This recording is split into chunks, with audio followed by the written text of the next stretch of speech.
Nakakita ka na ba ng boksingerong matapos ma-knockdown, hindi na tumayo? Hindi na bumangon? Walang ganon. Kung merong ganon, iba na yon. Patay na yon. Delikado na yon. Lahat ng boksingero, kahit ma-knockdown, tumatayo para makabawi. Hindi man sa boxing muli kapag nabilangan na, kundi sa ibang bagay sapagkat alam niya, tatayo at tatayo siya. Hindi lang boxing ang buhay. Marami pang mga laban akong dapat pagtagumpayan at pwedeng mapaglabanan, mapagtagumpayan sa aking buhay. Ganon din sa buhay. Kung ma-knockdown ka, niloko ka, hindi lang yan ang buhay. May sakit ka, hindi lang yan ang buhay. Hindi nag-boom yung negosyo, yun lang ba ang negosyo? Hindi ka napasok sa trabaho, yun lang po ba ang trabaho? Yan lang bang taong yan ang makapagpapasaya sa'yo? At hayaan mong uminog dyan ang mundo mo sa pagkatalo, pagkabigo, sa problemang naranasan mo? Amon, na-knockdown ka, do not stay down. Laban! Father, kana-knockdown ko lang, kadadapa ko lang, parang walang katapusan, tapos patuloy ang paglaban. Parang hindi ko na mayaayos ang lahat ng ito. Sino ba nagsabi sa'yo, lahat ay tapusin mo, lahat ayusin mo? Masyado ka lang nabibigatan kasi iniisip mo na yung 10 years from now, 5 years from now, iniisip mo na agad, dapat magkaganito, dapat maayos to, dapat maayos yon. One at a time. Kung ano lang muna yung kaya mo. Sapagkat ang Diyos, ang siyang magpupuno ng kakulangan mo. Siya ang aayos. Siya ang magtatapos ng lahat. Basta huwag kang mag-give up. Kaya wag mong isipin, paano mo maayos? Paano mo matatapos? Bahala ang Diyos. Basta, gawa ka ng karampatang pagkilos. Do not give up. Magsikap ka pa rin kung ano lang yung kaya mo. Ano ang laban mo ngayon? Laban ng kalusugan mo? Gusto mong gumaling? Sa palagay mo, ayaw kang gumaling ng Diyos? Meron bang magulang na nakatitiis sa anak na naghihirap? Na ayaw gumaling ang anak? Sige nga. Gusto mong magkasundo muli kayong mag-asawa? Okay? Meron bang Diyos na ayaw magkasundo ang mag-asawa? Siya ang nagpag-isa sa inyong dalawa? Gusto mo na magbuo ang pamilya mo? Siyempre, mas lalong gusto ng Diyos. Gusto mong masolve ang problema mo, makapagbago ka ng buhay, magbago yung mahal mo, mas lalong gusto ng Diyos. Kaya kung yan ay iniisip mong laban mo, ang isipin mo, mas laban ng Diyos ito. Kaya hindi imposible ang himala at milagro. Ang hindi mo kayang gawin, ang Diyos ang gagawa para sa iyo.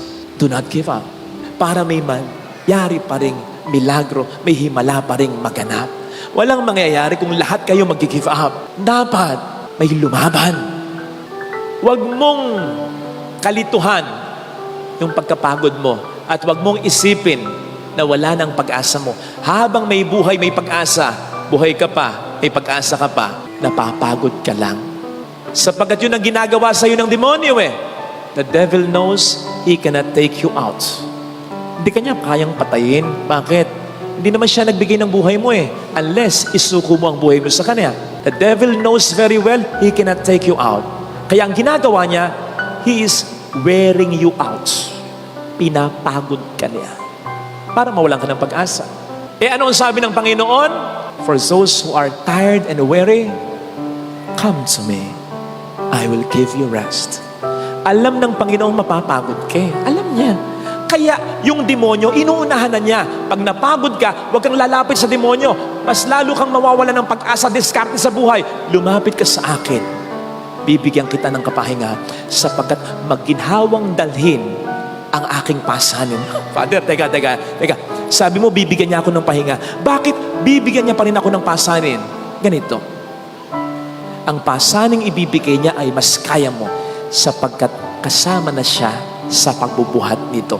Alam po ninyo yung pamatok na nilalagay dito sa batok ng isang animal, halimbawa baka o kalabaw o asno, nasanay tayo dito sa Pilipinas na isa lang nakalagay, di ba? Isang hayop lang, nakalagay isang pamatok lang. Sa mga Israelita, si Jesus ay isang Hudyo. Dalawa yan. Dalawang animals yung nagdadala. So magkahugpong na dalawang pamatok. So in essence, sinasabi ng Panginoon, ito ang pamatok na ibibigay ko sa iyo. Karpintero ko, ako ang gumawa nito. Isang batok sa batok mo, isang pamatok, yung isang pamatok sa akin. At dahil mas malakas, mas makapangyarihan ako sa iyo, ako ang mas magdadala ng problemang ito. Basta, lumakad ka para madala kita sa pangarap ko para sa iyo. Yun lang. Yun lang hinihingi sa atin ng Diyos. Do not give up. Huwag kang mawawalan ng pag-asa. Lagi kong sinasabi, hindi ka buhay ngayon kung wala nang magandang balakin para sa iyo ang Panginoon.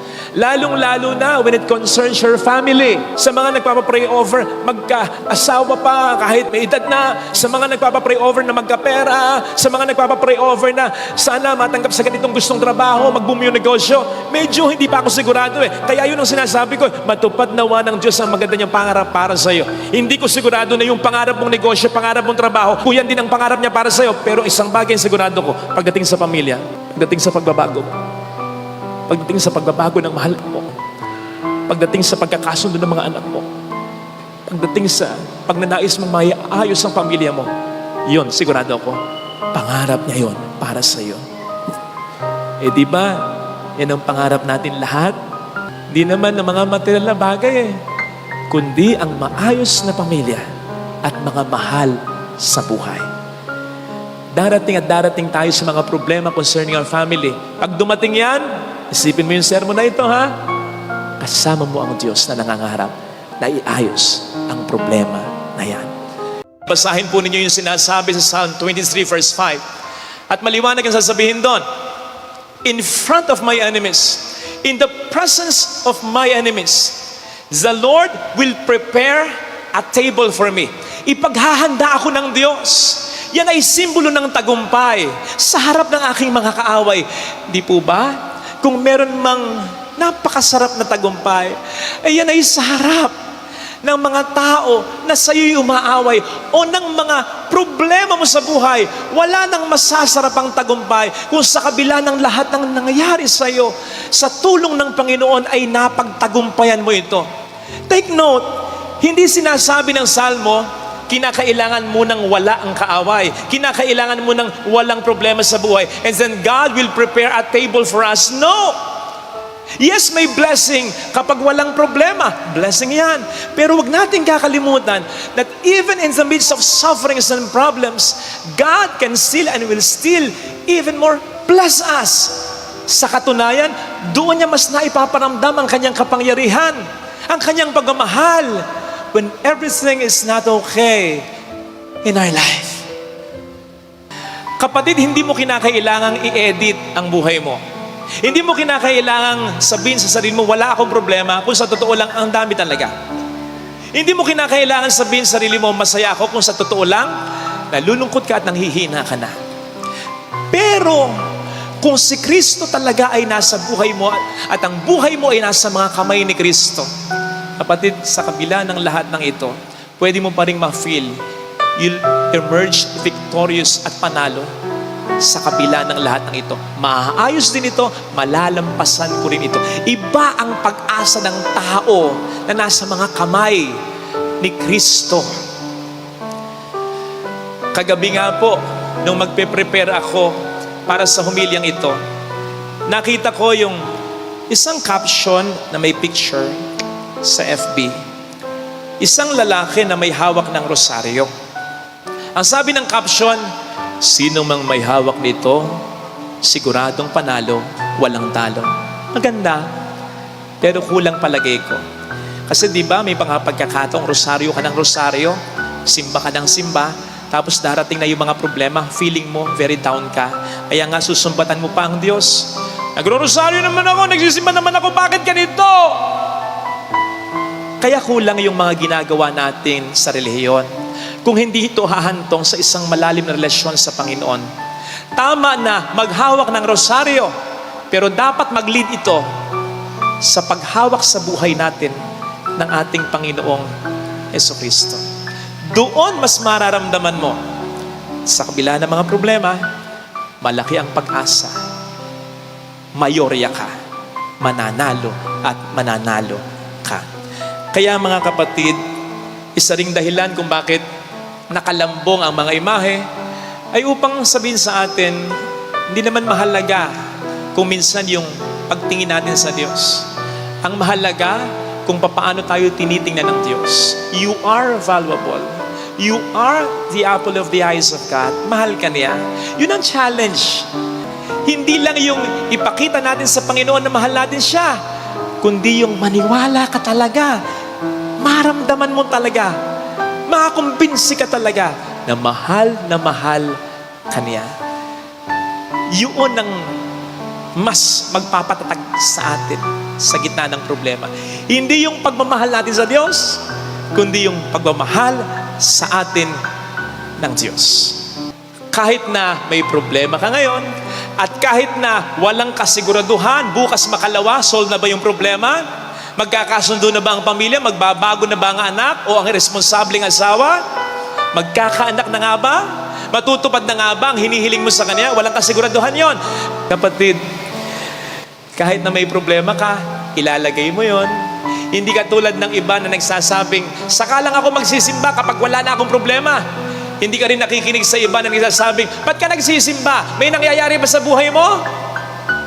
Hindi ka naman kasi ganun ang tunay na pananampalataya. Ang tunay na pananampalataya ay yung pananampalataya nung magnanakaw na nagsabi kay Jesus, alalahanin mo ko pag naghahari ka na. Isipin ninyo, nagdurusa siya, pati si Jesus nagdurusa. Pareho silang mamamatay. Walang pinapakitang kapangyarihan si Jesus, pero naniniwala siya na hari si Jesus. Ganun ang pananampalataya. Yun ang pananampalataya na hawakan mo, sapagkat yun ang pananampalataya na magpapanalo sa iyo. At yun ang pananampalataya na maghahatid sa atin pare-pareho sa paraiso. Ito sana ang hilingin nating biyaya sa banal na pagdiriwang na ito. You don't have to be perfect. Things around you do not have to be perfect. People surrounding you do not have to be perfect for God to perfectly do His holy will in your life. You just have to trust Him. You just have to follow Him. And things, unti-unti, will be alright. So ano man ang kalalagayan mo ngayon, kapatid, ano man ang sitwasyon mo ngayon, sino man ang tao sa paligid mo ngayon, ano man ang nararanasan mo ngayon, ikaw ay nasa sitwasyon na pwedeng-pwede kang katagpuin at tulungan gawa ng milagro sa buhay mo ng ating Panginoon. Remember, nag-ahayuma lamang ng lambat ang mga alagad nang tawagin sila ng Diyos, ng Panginoon. Nag-iigib lamang ng tubig yung babaeng Samaritana nang baguhin ni Kristo ang buhay niya. Nagkakasala pa nga si Mateo bilang isang publikano. Ginagawa ang kanyang trabaho nang biglang tawagin siya ni Kristo. And so God will meet us where we are. Yang tatlong yan, ilan lang sa halimbawa yang nalagyas sa Diyos. They followed Him, they trusted Him, and then miracles, boom, happened to them. So kahit sino, kahit ano, pwedeng gawa ng Panginoon ng milagro. You may be thinking, lalong-lalo na kung sadsad ka na ngayon sa suliranin, Father, again, that's too good to be true. Hindi na para sa akin yan, siguro para sa katabi ko. Kasi ala na, wasak na ako. Baon na ako sa utang ko. Lugmok na ako sa bisyo ko. Wasak na ang pamilya ko. Parang wala nga ang magmamahal sa akin eh. Wala nang tumitingin sa akin. Wala nang nagpapahalaga. Hanggang dito na lamang ako. Wala nang mararating ang buhay ko. Okay? Pero ito ang sasabihin ko sa iyo. Kung naayos ng Diyos ang mundong ito, out of nothing, nang wala siyang pinasimulan, nang walang tulong ng kahit sino o kahit ano, kapatid, mas kayang-kaya niyang ayusin ang buhay mo, lalong-lalo na kung may pasisimulan siya kahit papaano. At yan ay ang pananampalataya mo. Give God something to work with. Give God something to put on His finger. Give God something to start with. Your faith. Kapatid, ang dami nang nangyaring milagro sa buhay mo. Look back, try to look back. Yung mga milagro ngayon, in fact, yung simpleng pagising mo, kaninang umaga, yung bukas, may negosyo ka pa rin, may trabaho ka pa rin, ang dami mo ng problemang nalampasan. Lahat ng yan ay mga milagro. Hindi mo hiningi yan. Hindi ka conscious dyan. Hindi ka aware dyan. Kusang ibinigay ng Diyos sa'yo at patuloy na binibigay ng Diyos sa'yo, mga milagro ngayon. Hindi mo alam. Yun pa kayang milagro na conscious ka? Yun pa kayang milagro na buong puso mong hihilingin sa Kanya? Pagalingin mo ako. Iayos mo ang buhay ko. Gusto ko nang makalipas ang problemang ito. Yun pa kaya ang hindi niya ibigay sa'yo? Lalong-lalo na kung solid ang pananampalataya mo. At tulad ng sabi ko noong nakaraang linggo, sana hindi nyo nakalimutan ito. Kahit gaano kaliit ang pananampalataya mo, wala ng lahat, wag lang yan. Kasi yan ang pagsisimula ng Panginoon ng marami pang mga himala at magandang mangyayari sa iyong buhay. Let us open our eyes. Things are not always according to our control. Things will not always turn out according to what we want. Kahit nag-iingat ka, kahit nagsisikap ka, may mangyayari pa rin aberya. Habang tayo nabubuhay sa mundong ito na hindi perpekto.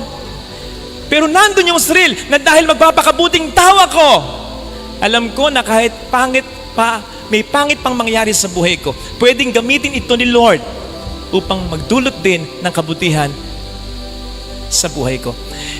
Nandun yung thrill. Hindi ko nga po alam kung bakit nandun din yung thrill sa paggawa ng masama.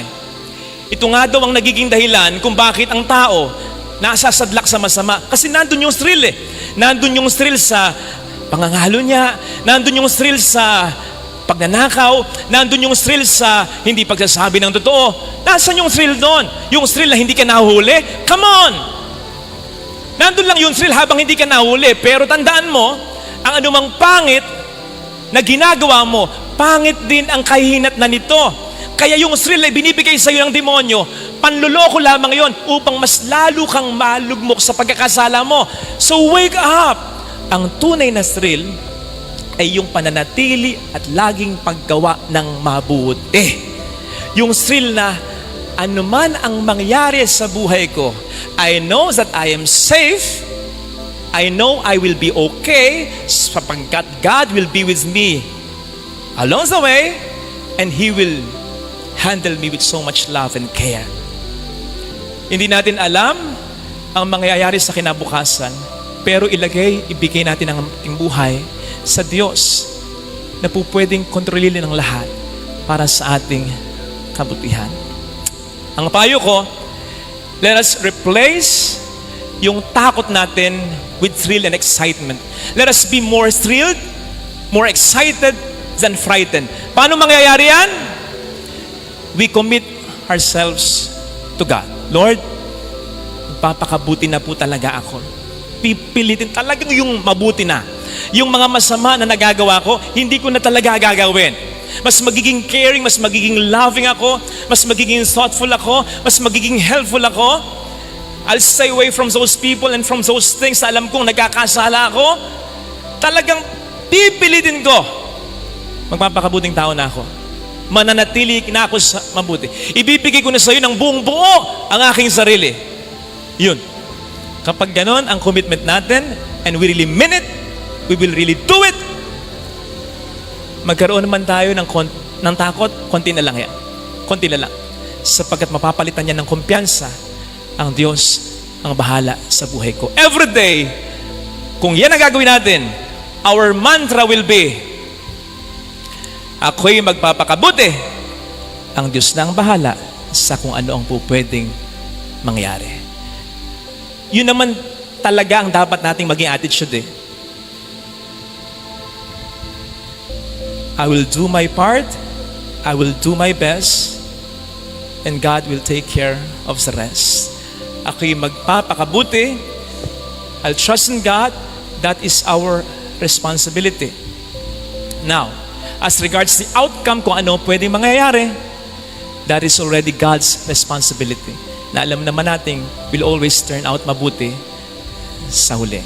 With that, we will be more stress-free, worry-free, and if ever may pangit na mangyayari, rest assured, we will have our own transfiguration story. Ano yung transfiguration story?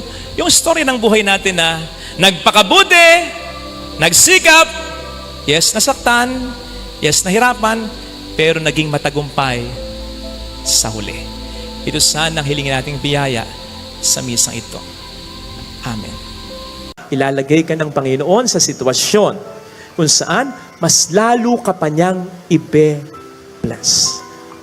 Basta, naging karapat-dapat ka sa mga naunang blessings niya. At tulad nung may minisahan ako kagabi 90 plus years old na si nanay. Maaga siyang nabiyuda. Tinaguyod niya ang lahat. Marami silang mga anak mag-asawa. And accomplished na lahat sila. Mga anak na kakatuwa. Sabi ko dun sa misa ko, pasalamatan niyo ang Diyos dahil blessed kayo. Pero pasalamatan nyo rin ang nanay nyo sapagkat dahil sa kanya, yung mga blessings ng Diyos na doble, na triple, dumami ng dumami dahil naging tapat na katiwala ang nanay ninyo para sa pamilya ninyo. Ipinagkatiwala kayo ng Diyos sa kanya, naging mabuti siyang asawa at ina. Kaya dumami yung biyaya ninyo, hindi nyo maaabot yung naabot nyo ngayon, kundi dahil sa nanay ninyo. Yes! Blessing yan ng Panginoon. Pero kung wala ang nanay ninyo, hindi mo mas ma-enjoy yan ngayon. Kaya kapatid, blessed man ang pamilya mo ngayon, ano man ang problema, yan ay dahil sa Panginoon. Pero yan din ay dahil sa iyong partisipasyon. Kaya, kahit feeling mo ikaw na lang lagi ang nagdadala, huwag kang mawawala ng pag-asa. Kasi ikaw talaga yung sikreto kung bakit yung biyaya dumadaloy mula sa kanya at napupunta, nagsasanga-sanga sa iyong pamilya. Paano na lamang sila kung bibigay ka? Ha? So, isipin po natin yon, ha? Na yung mga blessings na nare-receive natin, ito ay jumping board pa for more blessings. Provided, maging katiwa-tiwala tayo, mas maging mabuti tayo, mas isipin natin ng ating kapwa-tao, ang ating pamilya, mas maging matyaga, mas maging masakit, mas maging mapagmahal tayo. Mas lalo pa yung mga blessings na yan, maniwala ka. Tama! Ang blessings naman ay walang kondisyon. Pwede naman tayong bigyan ng blessing ng Panginoon nang walang man's participation. Pero doon mas nagmumultiply yung blessing na yun. May mga blessings kasi ang Panginoon na hindi niya ibibigay sa iyo hanggat hindi ka pa handa dito. Ikaw ba na magulang, magbibigay ka ng tunay na kotse sa anak mo? Kung 12 years old pa lang ito, adik ka? Siyempre, dapat mag-mature muna siya, di ba? Magsanay muna. Ganun ang Diyos. Ganun ang Diyos. Mas marami siyang blessings na ibibigay provided na ready na tayo. Yes!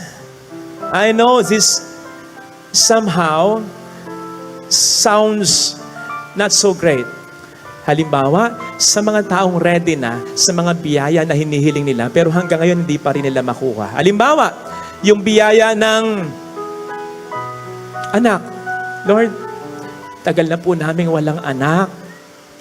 Kahit isa lang po. Sana, Lord. Kahit isa lang. Please lang. Halimbawa, yung biyaya na kalusugan, Lord, gumaling na po sa anak ko, yung mahal ko para maayos ko na yung pamilya ko, magawa ko na yung mga gagawin ko. Lord, ready na ako para sa biyaya na ito. O kaya yung biyaya ng asawa, Lord, ano ba bang ire-ready ko? 45 na ako. Mahirap yun. Yung readiness, nandun na eh. Bakit wala pang blessing? Bakit wala pang grace? Kapatid, ang dasal ko, makuha mo pa rin yung mga grace na yan. Yung mga gusto mong yan.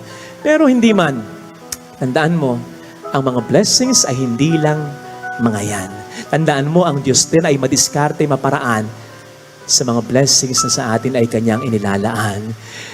Hindi ka man niya mapagbigyan sa isa o dalawang blessing, babawi siya sa ibang mga blessings. And more than all these blessings, sana ang masilingin natin ay ang Kanyang abiding presence na maramdaman natin. Hindi lamang yung mga biyaya na ating hinihiling, kundi siya na source of all these blessings. At mangyayari yon kung kahit wala tayong hihilingin, magdarasal at magsisimba pa rin. Mangyayari yon, lalong-lalo na kung kahit hindi pa rin natin nakukuha, matagal na ang ating hinihiling, tayo ay magdarasal, magsisimba at sasampalataya pa rin. Kasi doon, pinapakita mo na sa Kanya eh. Mahalaga yung mga hinihiling ko, pero mas mahalaga na maramdaman kita, Lord, dito. Napakahalaga nun! Kasi darating yung pagkakataon, ano man ang mga blessings natin sa buhay, iiwan natin lahat niyan. Kapag nasa bani ka ng karamdaman, makikita mo ang pinakamahalaga. Hindi ang lahat ng ito, kundi ang source ng lahat ng ito, si Kristo, dapat nasa puso ko. Ito sana ang hilingin nating biyaya sa banal na pagdiriwang na ito. Sabi nga po ng isang quote, every day may not be good, but there is something good in every day. Pwedeng hindi laging maganda araw-araw, pero sa loob ng isang araw, siguradong may magandang biyaya ang Diyos sa ating buhay. Kayo po ba, kagabi, nakapagdasal ng ganito, Lord, sana po bukas, buhay pa ako. I don't know with you, pero ako, salamat Lord, hindi ako nakapagdasal. Pero hanggang ngayon, buhay ako. Hindi ko naipagdasal na sana hanggang ngayon, pari ako. Hindi mo naipagdasal na sana hanggang ngayon, kapiling mo ang mga mahal mo. Hindi mo naipagdadasal araw-araw na sana may negosyo ka pa rin, may trabaho ka pa rin. Pero ano? Itong mga hindi mo ipinagdarasal na ito, na patuloy na binibigay ng Panginoon sa iyo, isipin mo, hindi ba mas mahalagang di hamak ang lahat ng ito kaysa mga blessing na hinihingi mo, pero hindi mo pa nakukuha sa buhay? Ang nakikita mo ay ang traffic. Hindi mo man nakikita, may sasakyan ka, kaya nata-traffic ka. Or at least, may pamasahe ka. Ang nakikita ng mga dumadaan dito, lalong-lalo na tuwing sasapit ang linggo, yung traffic, napaka-traffic eka niyan.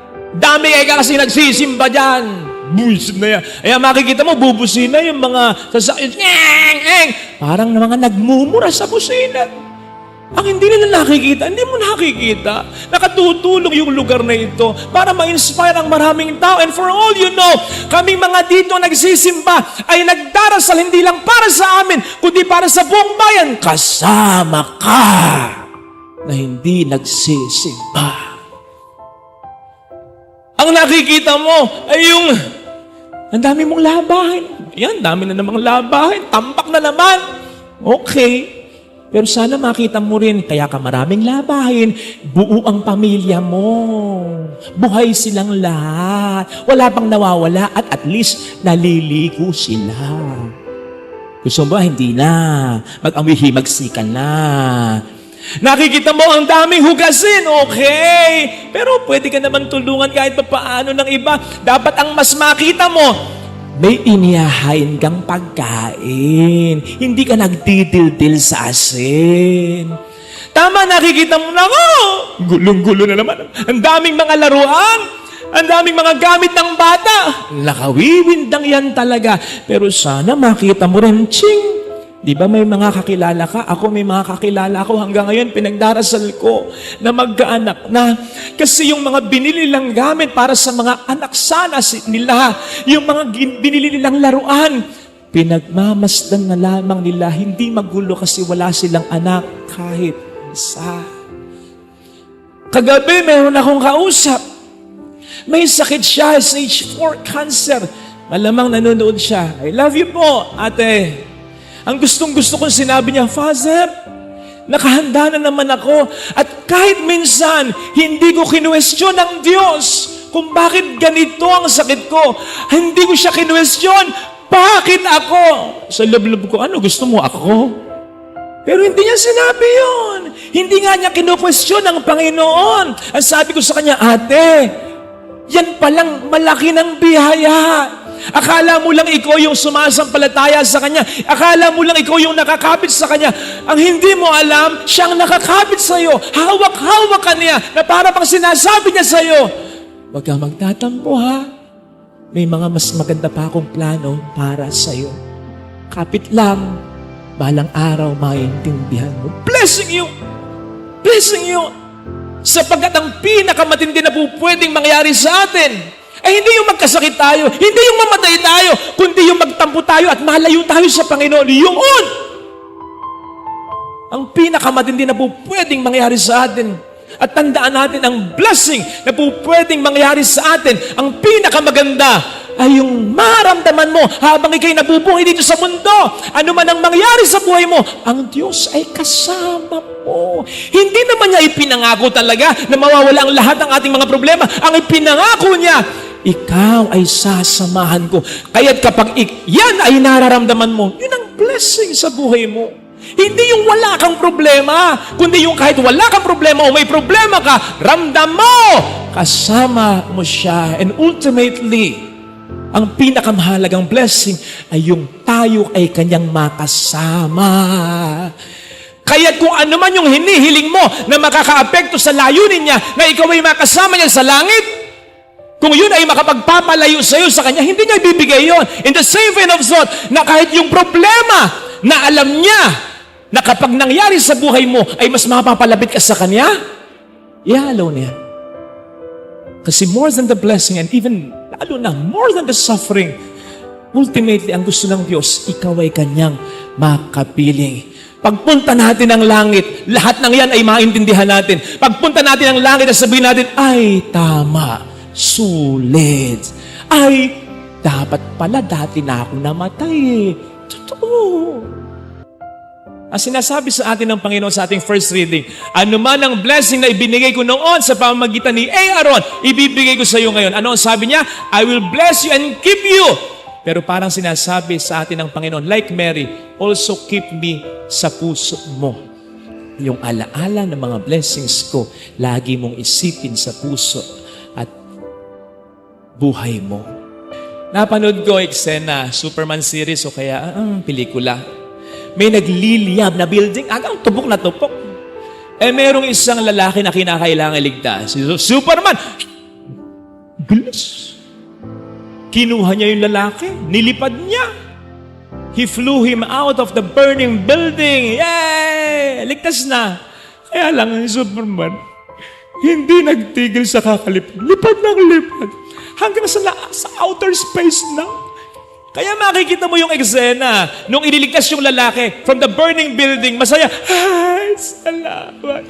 Pero nung umangat, nasa Pluto na yata. Sabi nung lalaki, teka, iniligtas ako mula sa nag-aapoy na building ngayon. Papatayin ako sa kaba dito. Nang ma-sense ito ni Superman, sabi ni Superman sa kanya, what makes you think na ako na nagligtas sa iyo kanina ang magbabagsak sa iyo ngayon? What makes you think na iniligtas kita para lamang ngayon ay ipahama kita? Kapatid, fiction lang yon. Ang totoong Superman natin ay ang ating super na Panginoon. Ang dami nating pinagdaanan, tinulungan kita, ang daming problema, naisalba. Nagkaroon pa ng pandemya, hanggang ngayon may pandemya, tinulungan kita.